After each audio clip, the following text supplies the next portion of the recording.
Existe um cemitério superlotado de mistérios da internet que um dia assombraram nossas timelines e subreddits, agora esquecidos pelo tempo.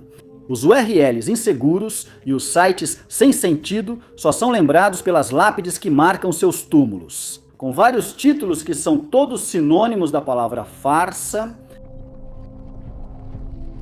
Número 10. O conceito de homúnculo, um termo que significa pequeno humano, foi registrado pela primeira vez no século XVI. Ele se originou no campo da alquimia e referia-se especificamente à criação de pequenas criaturas humanoides que apareciam totalmente formadas. Existem representações artísticas do alquimista realizando exatamente esse experimento, onde às vezes eles injetam fluidos em um ovo de galinha. Depois, um humano em miniatura emerge. A ideia logo se perdeu com o tempo, mas nunca desapareceu de verdade. Com o surgimento da internet, alguns achariam que seria uma plataforma fácil para alcançar todos os cantos do mundo com conceitos bizarros e narrativas irreais. Corny Live seria uma dessas pessoas a explorar a internet. Para esse propósito, o YouTube foi uma das primeiras plataformas de mídia social que permitiu o compartilhamento amplo de conteúdo, muitas vezes não regulamentado. A Live, um homem russo, se deparou com as lendas da alquimia sobre o homúnculo e começou a documentar seus experimentos, que acabariam sendo divulgados por todo o site. Em seu primeiro vídeo, intitulado Como Fazer um Homúnculo, ele mostra exatamente isso ao seu público. Em primeiro plano, vemos todos os itens necessários para criar a criatura inexistente. Um ovo, uma seringa com fluido biológico, um recipiente e uma pequena tesoura. E então, as palavras traduzidas aparecem na parte inferior da tela. Olá! Hoje, vamos fazer um experimento para criar um homúnculo. E foi assim que o mundo da internet ficou em frenesi, com muitos acreditando que realmente poderiam criar uma criatura dessas. Foi exatamente esse vídeo que deu início à tendência de criação de homúnculos que tomou conta da internet. Em 2016, a Live foi incansável em seus experimentos e continuou com suas experiências bizarras até chegar ao homúnculo 21. Nesse mesmo ano, o russo acabaria falecendo inesperadamente, o que levou a grandes teorias da conspiração associadas à sua morte e aos experimentos. Logo depois, vídeos no YouTube como Criatura Homúnculo, Real ou Falso começaram a aparecer e eles esperavam direcionar a sociedade e as redes sociais para longe da desinformação. Referindo-se de volta aos experimentos dos russos, o youtuber revela como é fácil enganar o mundo inteiro. Plástico, campos magnéticos e uma edição cuidadosa de câmera foram os culpados por trás da entidade aparentemente viva que saiu do ovo de galinha. Os movimentos eram forçados. O homúnculo era um fantoche, e não era só o criador que era o marionetista, mas também aqueles que acreditavam que criaturas minúsculas poderiam ser feitas a partir de algo tão simples quanto uma galinha, um ovo e condições ambientais não controladas. Bill expôs o mistério do homúnculo na internet como uma farsa, colocando-o ao lado dos gatinhos bonsai e dos jam pets dos anos 2000. Número 9. Escondido nas entranhas do túnel sem fim. Isso é a internet. Nós nos deparamos com um lugar que é melhor não ser explorado. A Dark Web é um lugar onde os sites não são indexados pelos mecanismos de busca e podem, em teoria, ser visitados anonimamente. Como o nome sugere, coisas sombrias e perturbadoras dizem estar presentes aqui. A Dark Web facilitou a venda de informações roubadas. Cartões de crédito, números de seguro social e senhas de e-mail são rotineiramente comprados, muitas vezes em grande quantidade. Exemplos disso incluem um incidente de 2012 envolvendo um hacker russo que roubou 117 milhões de senhas de endereços de e-mail do LinkedIn e depois ofereceu essas informações à venda na Dark Web. Em 2016, cerca de 200 milhões de senhas foram roubadas do Yahoo e publicadas na Dark Web. Mas há uma escuridão muito mais perturbadora pairando no fundo da Dark Web, um termo que desperta não apenas medo, mas também fascínio. As salas vermelhas. As salas vermelhas são rumores de serem as partes ilegais e secretas da Dark Web, onde sites oferecem imagens nunca antes vistas dos tormentos mais perturbadores. Usuários que entram lá são obrigados a pagar uma taxa, geralmente um valor que fica na casa dos milhares, em criptomoedas, após pagamentos bem-sucedidos. Eles recebem uma espiada no horror que vem na forma de crimes ao vivo, incluindo agressão, tortura e homicídio. Às vezes, os usuários podem até votar no destino da vítima.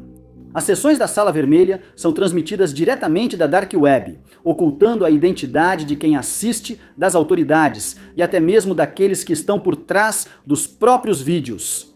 Breves descrições das salas vermelhas da Dark Web lembram filmes de terror moderno, e essa é exatamente a intenção.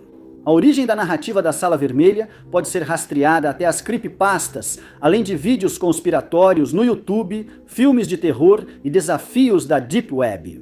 Mas por que os humanos são tão atraídos por elas? De onde vem esse instinto de explorar as partes mais profundas da internet? Só para testemunhar a tortura de um desconhecido e o homicídio de outro? Bem, provavelmente é pelo mesmo motivo que muitos acessam canais do YouTube com desconhecido e mistério no título. Somos obcecados pelo tabu, pelo que é invisível, e alimentamos uma curiosidade mórbida que tira o sono e só pode ser saciada ao ver o que não foi observado. A Dark Web oferece ao público o cenário perfeito para isso: comunicação criptografada, anonimato e uma moeda que não pode ser rastreada até uma única pessoa. O conceito das Red Rooms é provavelmente o mistério da internet mais fácil de desmascarar e pode ser feito em apenas 2 frases. Primeiro, o Tor, navegador especial usado para acessar a Dark Web, não conseguiria rodar essas Red Rooms de transmissão ao vivo por ser instável demais. Segundo, com sua suposta existência, discussões intermináveis e toda a curiosidade em torno do conceito. Você pensaria que haveria pelo menos uma captura de tela das imagens perturbadoras circulando por aí, mas todas elas já foram provadas como falsas. Número 8. Foi nos primeiros meses de 2005 que um mistério realmente perturbador veio à tona e se espalhou pelas linhas do tempo de amantes de animais e ativistas, desencadeando um verdadeiro pânico nas redes sociais. O site salveotoby.com apresentava uma proposta chocante. O dono do site tinha acabado de resgatar um coelho ferido e estava cuidando dele para que se recuperasse. Eles deram ao bichinho ferido o nome de Toby. A princípio, parecia uma página onde o salvador pedia ajuda com doações para a causa do Toby. Mas o dono do site fez uma exigência que mudou toda essa narrativa. Se eles não recebessem $50 mil em doações pelo PayPal para o cuidado do Toby, até 30 de julho eles iriam cozinhar e comer o coelho. Ao lerem a exigência, houve suspiros de espanto. O dinheiro começou a entrar rapidamente enquanto usuários das redes sociais tentavam salvar o animal dessa ameaça. Supostamente, as imagens do coelhinho fofo e uma ameaça sem fundamento foram suficientes para fazer muitos usuários abrirem suas carteiras. Foram arrecadados, segundo relatos, $16.380 e 18 centavos para a saga Salve Toby, um valor que parece realmente incrível. Em um mundo onde coelhos são vistos como sem valor e abrigos de animais lutam por recursos para continuar funcionando. O valor se destacava no final da página, aparentemente indicando o quão séria era a ameaça. O número era alterado periodicamente, fazendo parecer que bons samaritanos estavam contribuindo para impedir o cozimento e o consumo de Toby. Mas, no entanto, não era isso que estava acontecendo. Snopes, os verificadores de fatos da internet, apareceram para salvar o dia e o coelhinho. O site revelou que havia recebido e-mails de vários leitores sobre o site que ameaçava o animal. E decidiram investigar para descobrir se um homem realmente iria comer um coelho caso não atingisse sua meta financeira. Não demorou muito para o site concluir que Salve Toby era de fato uma farsa. Na verdade, foi a própria premissa que entregou tudo: envie dinheiro ou o coelho se dá mal. Se isso já não fosse óbvio o suficiente, outro visitante acabaria descobrindo uma declaração discreta escondida na página que, no fim das contas, colocaria um ponto final em todo esse mistério. Dizia na nota no final: isto é uma piada. Por favor, só doe para comprar equipamentos ou para ajudar a manter o savetob.com. A explicação era clara. Toby nunca esteve em perigo de verdade. Número 7. Foi em 1991 que o primeiro site foi criado, mesmo que a internet já existisse há alguns anos. Naquela época, foi no CERN que ela foi estabelecida. Pelo cientista britânico Tim Berners-Lee, o site foi dedicado como parte de um projeto mundial. A World Wide Web percorreu um longo caminho desde então. Apesar de estar em sua gênese, a internet ainda era cheia de mistérios. Um mistério em particular surgiu apenas 6 anos depois, em 1997, Mortiscon está entre os primeiros mistérios conhecidos da internet, antecedendo o Cicada 3301 e sucedendo o Markovian Parallax Denigrant. Em 1996, o domínio Mortiscon foi registrado em 1997 sob o nome de Thomas Ling. Ele apareceu online como um fundo preto com um simples campo para nome de usuário e senha. Ninguém realmente prestou atenção nisso naquela época, mas acabou virando foco nas redes sociais quando foi encontrado por engano em 2011. Um usuário de rede social postou o site curioso em plataformas específicas e a partir daí o mistério ganhou vida própria. Pesquisadores e detetives online começaram a investigar o site estranho em 2011, uma investigação que continuaria até 2013. Foi durante esses 3 anos que Mortiscon se tornou incrivelmente estranho e misterioso. Parecia que esse domínio hospedava terabytes de dados e arquivos com nomes aleatórios. Quase imediatamente começaram a surgir teorias sobre material ilícito. Alguns insistiam que eram segredos do governo, outros especulavam. Mas antes que alguém pudesse descobrir qual dessas opções era verdadeira, o site desapareceu. Não só o próprio domínio havia sumido completamente, mas também as cópias em cache, referências e até o wiki da comunidade dedicado ao caso haviam desaparecido da internet. Também foi descoberto que alguém havia solicitado a remoção das cópias arquivadas listadas na Wayback Machine. As teorias voltaram, operações secretas do FBI eram a nova ideia e projetos de arte desativados eram o próximo melhor palpite. Mas nenhuma dessas narrativas podia ser comprovada porque o site havia desaparecido. Alguns mais tarde afirmariam que, antes do domínio ter sido desativado, conseguiam burlar o login todas as vezes, embora essas alegações tenham se mostrado infundadas. Nos anos seguintes, Mortiscon apareceria na lista de mistérios da internet até agora, quando inesperadamente foi listado na seção de resolvidos do iceberg. O mistério da internet que confundiu hackers e pesquisadores finalmente foi resolvido. O investigador conseguiu localizar um espelho do site original na Dark Web, e o que ele descobriu era tão mundano quanto possível. O site espelho, ao que parece, pertence à sociedade sem nome. No site, há uma página intitulada Incidente Thomas Ling, e essa seção detalha como o desenvolvedor, Igor, usou o nome Thomas Ling como pseudônimo. Mas havia um dentista chamado Thomas Ling, que descobriu isso e pediu ao desenvolvedor para remover seu nome da associação. A sociedade sem nome atendeu ao pedido, e como compensação, criou o Mortis.com, um serviço de e-mail para Ling e seu consultório odontológico. Durante anos, usuários de redes sociais temeram o conteúdo perturbador do Mortis, mas descobriram que era apenas um serviço de e-mail. Para algo tão comum quanto odontologia. Número 6. Foi em 11 de outubro de 2009 que um canal estranho do YouTube chamado Oi Walter, Sou Eu, Patrick, enviou um vídeo igualmente estranho. Um homem, supostamente chamado Patrick, entra em cena. Ele pode ser visto usando óculos e tem cabelo de comprimento médio caindo sobre a testa. Ele está olhando diretamente para a câmera e falando com um amigo chamado Walter. Patrick está contando uma história sobre algo que aconteceu com ele recentemente. Esse algo foi como ele conheceu sua nova namorada. Com um entusiasmo intenso e avassalador, Patrick começa sua história. Oi, Walter, eu estava no shopping hoje e adivinha o que aconteceu? O homem então levanta o punho de empolgação enquanto diz que conheceu a garota mais maravilhosa. Ele diz que foram a JCPenney e que a garota, sem ter o nome citado, provou várias roupas e teria comprado muitas coisas.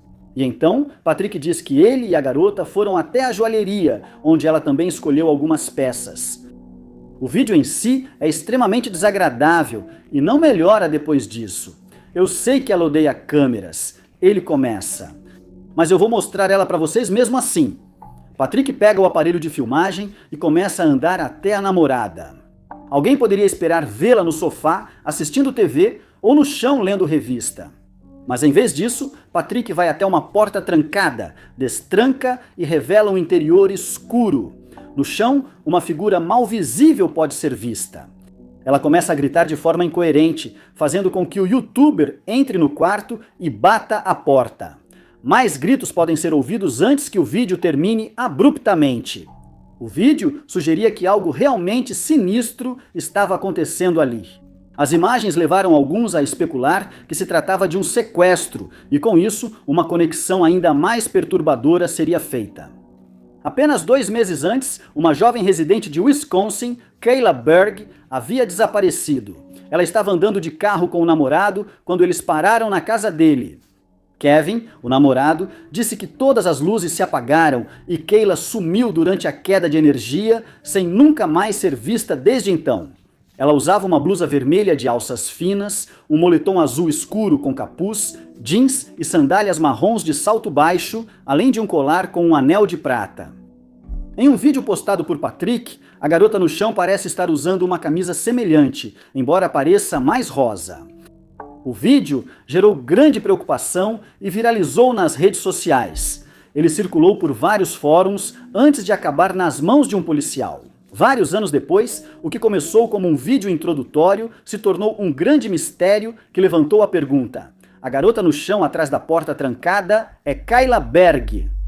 O departamento de polícia local parecia suspeitar exatamente disso, e uma investigação sobre o canal começou em 2016, quase 8 anos depois que o vídeo assustador foi postado. Logo descobriram que Patrick não era uma ameaça à sociedade, nem tinha ligação com o desaparecimento de Kayla. Na verdade, ele era um ator de um canal de comédia do 2150 Studios, que realizou uma encenação maliciosa que impactou severamente a comunidade e os pais da garota desaparecida. Número 5. O desaparecimento de Mara Murray está entre os casos mais conhecidos que continuam dominando as redes sociais, podcasts e canais do YouTube. No dia 9 de fevereiro de 2004, Mara sacou $280 de sua conta bancária em um caixa eletrônico que não ficava no campus onde ela estava morando. Por volta das 15 horas, naquele dia, ela parou em uma loja de bebidas e comprou várias bebidas alcoólicas. Às 16h30, ela foi vista em seu sedã Saturn 1996, indo em direção a New Hampshire. Mara não contou a ninguém sobre seus planos ou para onde estava indo. As próximas notícias de Mara surgiram horas depois, quando ela sofreu um acidente de carro sozinha na Rota 112, no vilarejo das Montanhas Brancas. Dizem que ela perdeu o controle do veículo e bateu em uma curva acentuada, colidindo com um banco de neve e atingindo uma árvore. A frente do carro ficou amassada e não era mais possível dirigir. 10 minutos depois, a polícia chegou ao local. Até então, Mara havia desaparecido, deixando o carro para trás e sem pistas de seu paradeiro ou do que ocorreu com ela. A história foi manchete por pelo menos 1 ano antes de sumir das notícias. Ela permaneceu apenas em livros, blogs e filmes até 2012, quando um novo interesse pelo caso foi inesperadamente despertado por meio de um misterioso enigma na internet. No dia 9 de fevereiro de 2012, um vídeo assustador foi postado em um 112 Dirtbag. Ele foi nomeado Feliz Aniversário e postado exatamente no dia do 8º aniversário do desaparecimento de Mara. O vídeo revela o rosto completo de um homem usando óculos. Ele olha para a câmera e começa a dar uma risada perturbadora que dura tempo demais. A risada evolui para uma gargalhada completa, insana, até que o homem de repente fica em silêncio. Ele pisca e a cena desaparece, revelando uma escrita rosa que diz: Feliz aniversário! Embora nada tenha sido dito, detetives da internet começaram a suspeitar que, dado o momento do upload, o homem poderia ter alguma ligação com Mara e seu desaparecimento, enquanto para outros, o vídeo parecia apenas mais um lunático brincando com o smartphone. Mas então foi apontado que o próprio nome do canal era uma referência direta ao caso estranho. O 112 presente no título fazia referência à Rota 112, onde Mara foi vista pela última vez. E a parte Dirtbag era uma referência a uma entrevista em que o pai de Mara afirmou que sua filha foi sequestrada por canalhas. O vídeo chamou tanta atenção na internet que dissecar cada aspecto dele foi suficiente para envolver a polícia. As autoridades começaram a investigar 112 Dirtbag e eventualmente o localizaram, o que não foi exatamente difícil, já que seu rosto estava bem ali na tela. Seu nome era Alden Olson, como os investigadores descobriram depois, e eles o consideraram uma pessoa de interesse e depois o principal suspeito. Olson foi localizado, extensivamente interrogado e investigado. Durante a investigação, foi descoberto que seu canal tinha outras postagens relacionadas a Mara, com uma intitulada simplesmente Mara Murray. O vídeo mostra apenas um ingresso para o Bretton Woods Mountain Resort, datado de 2 dias após o desaparecimento da mulher. Mas nada de significativo foi divulgado em relação a esse aspecto. Após ser minuciosamente examinado, Olson seria posteriormente liberado. A polícia concluiu que ele estava apenas provocando na internet e talvez fosse até um pouco instável. Eles descobriram que ele estava intencionalmente postando vídeos assustadores para provocar a família de Mara e que ele era simplesmente uma persona online, não um participante do crime. Número 4. Em uma data não especificada, em 1994, um estranho comunicado de imprensa deixou o mundo inteiro em alvoroço. A Associated Press divulgou uma matéria insistindo que a Microsoft, a maior fabricante de softwares para PC do mundo, estaria adquirindo um estabelecimento que ninguém esperava.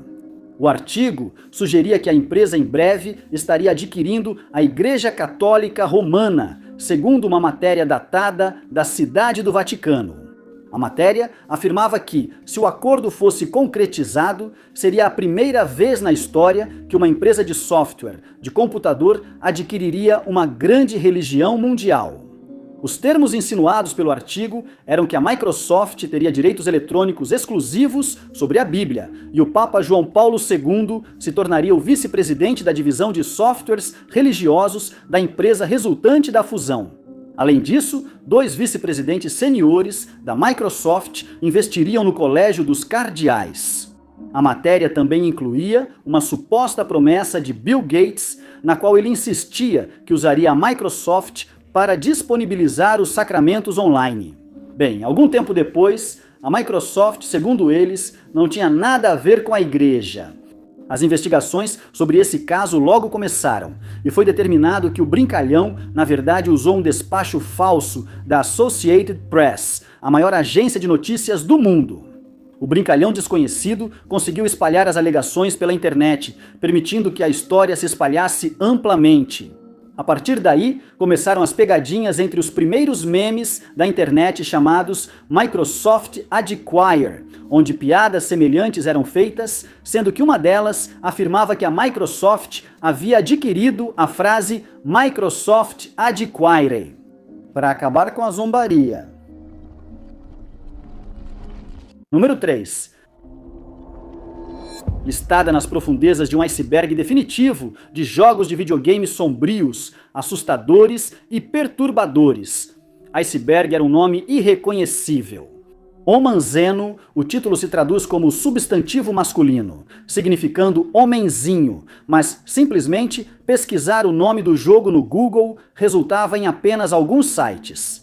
Isso incluía um aparente site de mídia perdida chamado Forum Lost Media Wiki, mal.com, de acordo com a listagem sob Homozeno.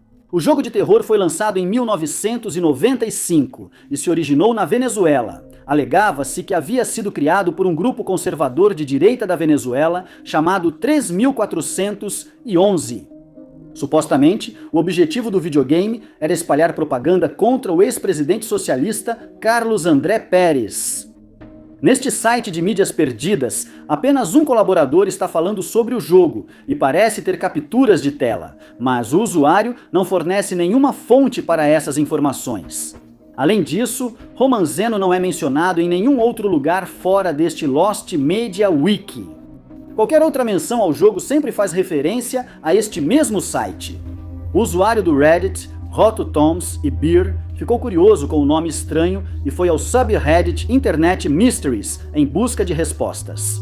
E o reditor divulgou todas essas informações e começou a apontar inconsistências na existência de Romanzeno, perguntando: é real ou uma farsa? Desde o início, há muitos sinais de alerta presentes apenas na descrição do jogo. Não só o arquivo era o único site a mencioná-lo, como o suposto grupo conservador chamado 3411 nem sequer existe. Também foi observado que, de acordo com o único colaborador, o jogo em si está em português, mesmo que o espanhol seja o idioma mais falado na Venezuela. Tudo fica mais estranho ao analisarmos os dois vídeos de gameplay enviados pelo colaborador Romanzeno. Ambos vêm do mesmo canal do YouTube, chamado Hank Meller Gaming, o mesmo nome usado no fórum lostmediawiki.com, onde Hank Meller é o único que está conversando sobre o jogo. Nos próprios vídeos, o público comenta sobre o português presente no videogame, afirmando que aquilo nem é uma língua de verdade, mas sim apenas um monte de palavras sem sentido. Bem, de acordo com usuários do Reddit e detetives amadores da internet, na verdade não existe nenhuma história por trás desse jogo e, na verdade, ele nem sequer existe. Todo o conceito é uma farsa, criada por um indivíduo que assumiu o pseudônimo de Hank Meller. Não existe nenhum jogo chamado Romanzeno que seja usado para espalhar propaganda contra Carlos André Pérez. Os vídeos de gameplay provavelmente foram feitos pela própria pessoa. Qualquer gamer de 1995 sabe que os jogos não tinham esse visual naquela época. Na história... Número 2. No dia 10 de dezembro de 1998, Vaticano.org, ou Vaticano.org, apareceu. Quando os usuários da internet procuravam pelo site do Vaticano acima, era o Vaticanova, o site oficial do Vaticano. Mas quando os usuários compararam os dois sites lado a lado, perceberam que eram idênticos. Então, alguns acharam que não importava qual usavam, e a maioria optou pelo mais novo.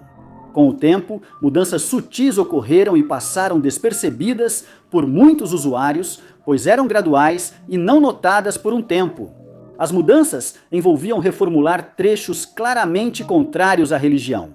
Muitas declarações modificadas eram abertamente heréticas. Certas coisas foram modificadas para apoiar a legalização de entorpecentes e favorecer o envolvimento romântico antes do casamento. Nenhuma das declarações estava alinhada com as reproduções fiéis dos documentos papais originais. O tráfego para esse site obviamente falso do Vaticano aumentou, levando o Vaticano.org a ser indexado por mecanismos de busca e, consequentemente, ganhando mais visibilidade. As mudanças continuaram, com discursos papais se tornando heréticos, declarações inventadas, palavras inexistentes eram óbvias e erros gritantes dominavam as páginas. Havia até trechos de letras de músicas pop da época, mas esses dois estavam inseridos em um contexto religioso, tornando cada nova declaração estranhamente crível. Os usuários também recebiam uma nova opção útil, a capacidade de enviar mensagens diretamente para o Papa. Um formulário de confissão foi o próximo a ser adicionado, instituído em 1999, um ano após a criação do Vaticano.org. O formulário de confissão, preparado para o grande jubileu, sugeria que o Papa agora estaria absolvendo pecados. Por e-mail, o site declarou o seguinte, dizendo, abre aspas, é o jubileu do Espírito Livre. Com um simples clique, sua alma será purificada, e os usuários forneceram simples cliques. Em 1999, não muito antes do jubileu, centenas de peregrinos seriam, sem suspeitar, redirecionados para cantos remotos da península. Foi então que o Vaticano percebeu que um site clone estava causando o desvio e não teve escolha a não ser agir. Os funcionários do Vaticano começaram publicando um aviso em sua página inicial no site verdadeiro, insistindo que aquela era a página oficial. Eventualmente, o registro anual expiraria e o provedor de domínio bloquearia a renovação, colocando um fim à desinformação espalhada por esse site aleatório e equivocado. Em 1999, Vaticano.org já tinha mais de 4 milhões de acessos e 200 mil visitantes e acabaria entrando para a história da internet. Quando a verdade por trás de sua criação foi revelada, Vaticano.org foi rastreado até o pseudônimo. Era apenas um monte de uns e zeros que também apareciam em outro site. E esse site nos forneceu os nomes Ava e Franco Matz, que estavam por trás desse estranho mistério do Vaticano. Eva e Franco são uma dupla de artistas baseada na cidade de Nova York, cujos projetos artísticos começaram com a compra do domínio Vaticano.org. Uma decisão que marcou o primeiro passo no plano deles para minar a Igreja Católica. Eles começaram uma onda de clonagem, copiando, remixando e reprogramando sistemas de crenças inteiros. Agora, o site deles lista toda a saga do Vaticano de 1998, dizendo, abre aspas, compramos o nome de domínio e construímos uma réplica do site oficial da Santa Sé. Parecia idêntico ao original, mas escondemos mudanças sutis, porém significativas, dentro dos textos sagrados. O site explica como a farsa foi descoberta e que isso desencadeou uma tempestade na mídia. Número 1. O snowboarder olímpico e atleta de esportes radicais Trevor Daniel Jacob ganhou notoriedade em dezembro de 2021, após postar um vídeo no YouTube em que ele salta de seu avião leve em pleno voo. Ele disse que o motor falhou, mas as imagens mostraram ele pulando de paraquedas quando a porta do piloto se abriu. O avião sem piloto caiu e Jacó sobreviveu, o que lhe rendeu visualizações e inscritos. O ceticismo na internet rapidamente aumentou em relação à natureza encenada desse acidente, especialmente depois que os destroços desapareceram e o motor do avião aparentemente voltou a funcionar. Resumidamente, a Administração Federal de Aviação investigou e em 2021 revogou a licença de piloto dele, concluindo que ele havia derrubado o avião intencionalmente para fins de gravação. No início de 2023, Jacob admitiu obstrução da justiça e ter causado o acidente intencionalmente. Por curtidas, seguem lucro e notoriedade, cumprindo 6 meses de prisão. O vídeo teve pouco mais de 2,9 milhões de visualizações. Muito obrigado por assistirem. Se você gostou deste vídeo, não esqueça de clicar no botão de curtir. Além disso, não se esqueça de se inscrever e ativar o sininho para ficar por dentro de todos os nossos próximos vídeos.